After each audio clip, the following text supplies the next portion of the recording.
to the Dawgs podcast with your hosts, Blake Reneker, Justin Charles, and Josh All.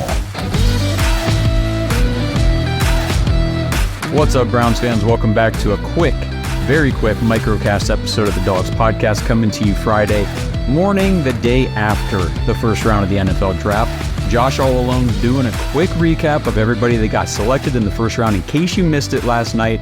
And again, like we've been telling you guys the last couple of weeks, tonight on YouTube, 7 o'clock p.m. Eastern, we will be live breaking down rounds 2 and 3 of the NFL draft, but we are also going to give an in-depth recap of everything that happened last night in round 1. So not a whole lot of in-depth talk here. Just want to put out for everybody the list of players that were selected last night. In case you missed it, you're traveling, you're driving, you're sitting at work, whatever the case may be, and you just want a quick rundown of what happened, here it is. By the way, the reason that I have no microphone and I'm kind of in a rush today is because my schedule got flipped on its head real quick early this morning. That's what happens whenever your wife's on call and she gets called into work, and all of a sudden you're on babysitting duty because you work from home. So if I got a little 3-year-old head bouncing around here somewhere behind me, you understand why. But I'll try to do this real quick and get this out to you guys as fast as possible.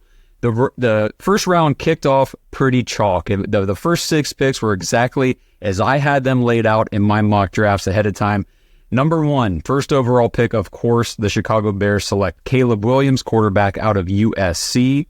No surprises there whatsoever. Number 2, Washington Commanders come on the board and they select Jaden Daniels, quarterback out of LSU. Again, no real surprises there. A little bit of speculation ahead of time of which quarterback was going to go to, but that was who I definitely felt was going there. Number 3, the New England Patriots, all the trade talk. Do they trade out of that pick? Do they take a Marvin Harrison Jr. instead? Nope, they stay pat and they take quarterback Drake May out of North Carolina. Again, not a surprise for me. Number 4, the Arizona Cardinals walk up. Well, actually, they probably just ran up to the podium and said, give us Marvin Harrison Jr., the best wide receiver in a long time, coming out of Ohio State. And then number 5, the Los Angeles Chargers were on the clock for quite a while. I think they were trying to wheel and deal and try to find maybe a potential trade back, but I don't think they got the offers they wanted. So they decided to stay where they are, take the best tackle on the board. They took Joe Alt out of Notre Dame. And then the New York Giants were up. They select Malik Neighbors, wide receiver from LSU, another really high-level elite prospect receiver. Get Daniel Jones a good target to throw to. The Tennessee Titans come up at pick 7, take J.C. Latham, offensive tackle out of Alabama. They need offensive line help in a bad way, so it was a good pick for them.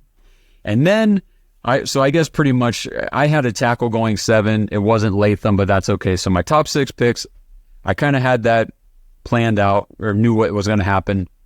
7, I got the position right. 8, the entire draft just went off the rails, and it became a very good time because the Atlanta Falcons, with big needs on the offensive line and the defensive line and just the pick of the litter for the most part, especially all defensive players, nobody's been selected yet. You get the best defensive player on your draft board at pick 8, and they come up and select quarterback Michael Penix Jr. from Washington, 24-year-old quarterback to come in and sit behind Kirk Cousins, who they just signed to a 3-year deal with a lot of money. So not 100% sure the thought process behind that one, but we'll dive into it a lot more on tonight's show. So make sure you guys tune in tonight at 7. Okay, after that, just mess of what just happened. The Chicago Bears are back on the clock with pick 9, and they take Rome Odunze, wide receiver out of Washington, to pair up with DJ Moore and Keenan Allen to give that number 1 overall pick, Caleb Williams, one of the best situations a number 1 overall pick has ever come into.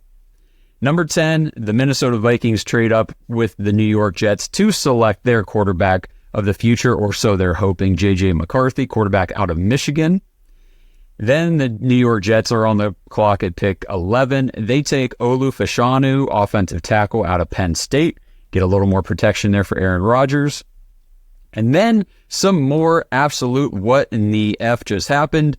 The Denver Broncos come up with pick 12, and they take Bo Nix, quarterback out of Oregon, a guy that was projected kind of like a second-round pick And maybe, honestly, some guys, analysts had him like a third round type of talent is where he probably should go. No, he goes number 12 overall to the Broncos.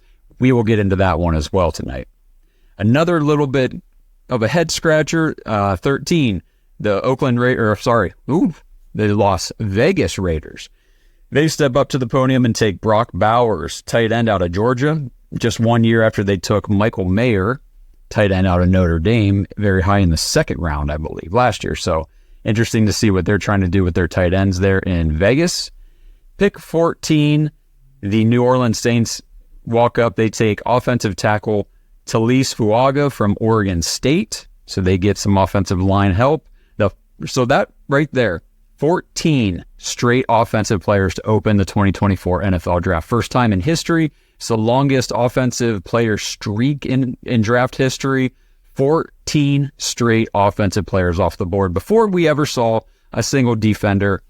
And the Indianapolis Colts break the trend at pick 15, and they take the first defensive player off the board in Leatu Latu, edge rusher out of UCLA. And then the Seattle Seahawks at pick 16, they stay the defensive course and go Byron Murphy, the second defensive interior lineman out of Texas. And then our third straight defensive player goes off the board. Minnesota's back on the clock, and they take Dallas Turner, the edge rusher out of Alabama. So right now, we'll talk more again tonight, but I just want to say I personally like what Minnesota did in this draft. They were able to get their quarterback that they believe is the quarterback of the future. I think J.J. McCarthy could be a good pairing with Kevin O'Connell. I think Kevin O'Connell is a great offensive head coach, and I'm interested to see how that plays out, even though McCarthy's from the team that I hate with my entire being. But NFL speaking, I like the pick. I like the move for the Vikings. And then they're able to, just a few picks later, get a stalwart on what they think to be a future stalwart of their defense, edge rusher Dallas Turner out of Alabama. So I thought the Minnesota Vikings, they had a pretty good first round last night out of all the teams who were selecting. So then the Cincinnati Bengals are up next with pick 18, and they take Amarius Mims, offensive tackle out of Georgia, try to get Joe Burrow a little better protection. And then pick 19, the Los Angeles Rams, first round pick since 2016. The last time they picked in the first round was when they took Jared Goff, number 1 overall, all those years ago. So they come up and they take edge rusher Jared Verse out of Florida State. Thought that was a pretty good pick for the Rams. And then the Squealers are up with pick 20, and they take Troy Fatanu, offensive tackle / guard. Not really sure exactly where he's going to play in the NFL, out of Washington. So they get, again, their offensive line is garbage. So, that was a pick that made sense for them. 21, the Miami Dolphins take Chop Robinson, the edge rusher out of Penn State. 22, the Philadelphia Eagles. The Eagles do this every year, I feel like. They just kind of sit where they're at a little bit later in the draft and just grab whatever great defensive player falls to them. And they take Quinyon Mitchell, cornerback out of Toledo. The Jacksonville Jaguars are now on the clock, and they take Brian Thomas Jr., wide receiver out of LSU. Not my favorite wide receiver prospect in this class, but a lot of analysts, the dude definitely has some upside in the NFL, so we'll see how that plays out for them. But they needed wide receiver help, and wide receiver help is going to become a theme here soon. Terrion Arnold, cornerback out of Alabama, becomes the 24th pick to the Detroit Lions. I thought that was a nice pick for them, getting a good corner on their defense. The Green Bay Packers, up with pick 25, take Jordan Morgan, the offensive tackle out of Arizona. And then another offensive lineman, Graham Barton. They got him listed on PFF as a tackle. They put him out as a center, and he's an offensive lineman, very good offensive lineman from Duke, goes to the Tampa Bay Buccaneers. Again, they need O-line help, so they got a good one. The Arizona Cardinals back on the clock, and the Arizona Cardinals are another team that I thought had a pretty good first round. They were able to get Marvin Harrison Jr., one of the best wide receiver prospects in a long time, added to their roster. And now they get Darius Robinson, edge rusher out of Missouri at pick 27 to put on their defensive line. And I think that was a very nice pick for them.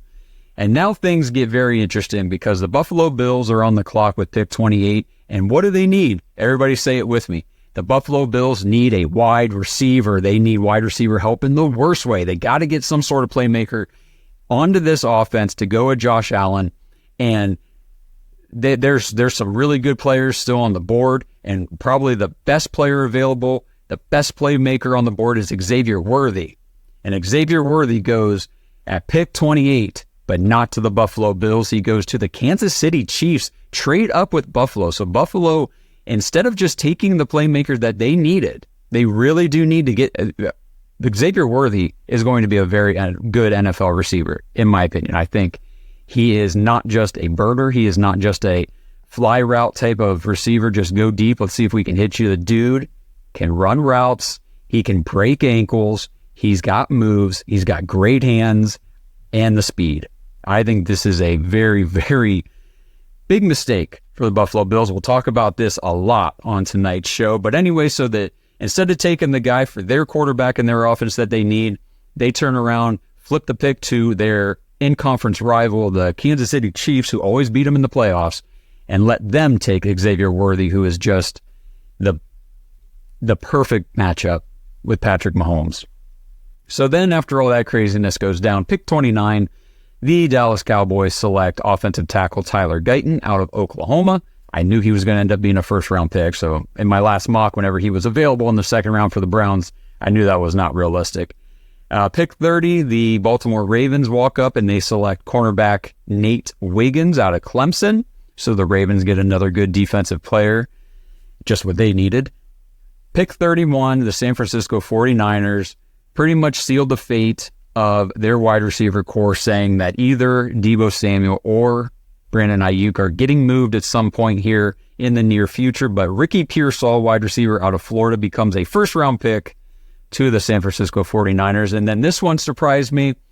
I know the talent is there, and I know this guy has some upside, but the red flags on him, I did not think would let him be a first-round pick. But, you know, Carolina Panthers do Carolina Panther things, and we'll see how this plays out for them. But they trade up to pick 32 to get into the first round and grab wide receiver Xavier Leggett out of South Carolina. So there's your first round.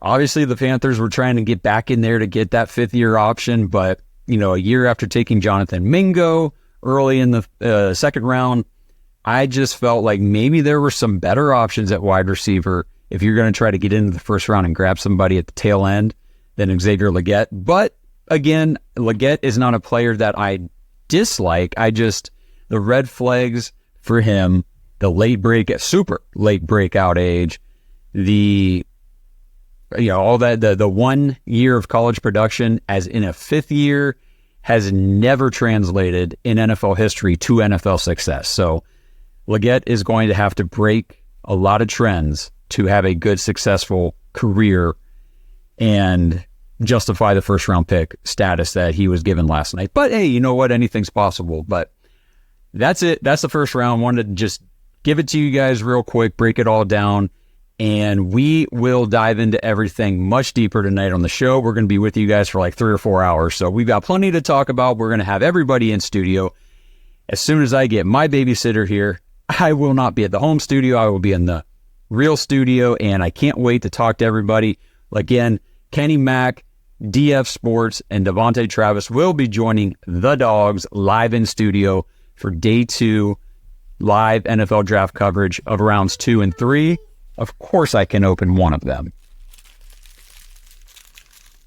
That's me. That's you, yes. So thanks everybody for tuning in to this quick microcast breakdown of, round 1 recap. And I will see you guys tonight on the live show. And if you're watching this after tonight, just have a great weekend. Love you guys. Go Browns. Thanks for listening to another episode of the Dawgs Podcast. Make sure you subscribe on YouTube and follow us on Twitter at the Dawgs Podcast. Get your thoughts on the show at thedawgspodcast.com.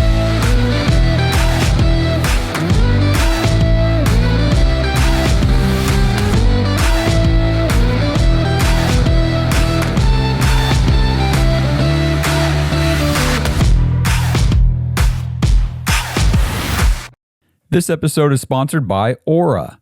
Browns fans, how much of your personal, business, and financial lives exist online? Now, 1 out of every 4 people will fall victim to online crime. According to the FBI, the amount of money lost to digital crime has more than doubled since 2020. Oh, you mean since the world was forced to go digital in order to function? Yeah, I guess that kind of makes sense. Digital identity theft is a booming business, and Aura helps protect you from all the dangers online. Start your 14-day free trial at aura.com/dogs, DAWGS. In today's world, you need to safeguard yourself and your kids. Aura provides protection against financial fraud and identity theft, along with a privacy assistant to scan the entire web, including the dark web, to find places where your email or phone number should not be. Connect to the web safely with Aura's VPN that encrypts your online activity and blocks phishing and scam sites, all with one click. And maybe the most convenient feature is Aura's password manager. Safely store and access all your passwords for all your apps in one spot. And Aura also has parental controls. This is so important. So you guys can monitor and protect your kiddos on their devices, including, I love this, a cyberbullying feature that alerts you to any harmful dialogue directed toward your kids. Track their screen time and browsing history to make sure they're not engaging in any harmful behaviors. The internet can be a fantastic space packed with information, but it's also filled with people who make money stealing your information. Stop them now. Test out all of Aura's features with a 14-day free trial at aura.com/dogs. The app is awesome, but I recommend you create your account in a web browser first and then download the app second. Run the data check, find out where your information is being sold. Chances are it is. Mine was being sold on 16 different sites, and Aura immediately goes to work removing you from all of them. What do you have to lose? Well, I mean, if someone steals your identity online, you actually have a lot to lose. So give Aura a try today. 14-day free trial at aura.com/dogs.